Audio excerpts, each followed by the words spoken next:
Hi అండి, welcome to my mini vlog. Already last వీడియోలోన మా అమ్మను మా పెద్దమ్మ వచ్చారని అయితే చెప్పాను కదండి మా ఇంటికి. ఇంకా హైదరాబాద్ వచ్చాక చార్మినార్కి తీసుకొని వెళ్ళకుండా, చార్మినార్ షాపింగ్ చేయకుండా హైదరాబాద్ వచ్చే ఫీల్ అయితే ఉండదు కదా.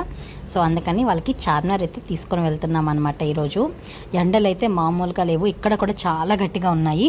సో అందుకనేసి ఇంకా ఆఫ్టర్నూన్ లంచ్ అది చేసి 3:34 ఆ టైంకి బయలుదేరాము.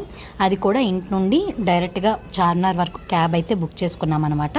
అలాగే ఆ రోజు మా చెల్లి కూడాను ఇంట్లోనే ఉంది, తనకు కూడా హాలిడే అనమాట. ఇంక అందరం కలిసి చార్మినార్ అయితే బయలుదేరిపోయాము క్యాబ్లోన. మేము అక్కడికి రీచ్ అయ్యేసరికి క్లైమేట్ కూడా చాలా బాగా అనిపించింది. అంత ఎండ లేదు, కొంచెం ఎండ అయితే తగ్గింది. ఇంకెళ్ళగానే కాసేపు ఫొటోస్ అవి తీసుకొని ఆ చార్మినార్ చుట్టూ ఒక రౌండ్ అయితే వేసామన్నమాట. చుట్టూ చక్కగా షాపింగ్స్ అయితే ఉంటాయి కదా, అవన్నీ చూసుకొని మా అమ్మలు అయితే చాలా షాపింగ్ చేశారు. ఫ్లవర్ వైజెస్, అలాగే బెడ్షీట్లు, పిల్లో కవర్స్ అన్నీ కొనుక్కున్నారనమాట. చాలా షాపింగ్ అయితే చేసి చాలా హ్యాపీ అయిపోయారు. అలాగే అక్కడ మా పాప రీల్ కూడా చేసిందనమాట. ఫైనల్గా చార్మినార్ చూసి అయితే వచ్చేసాం.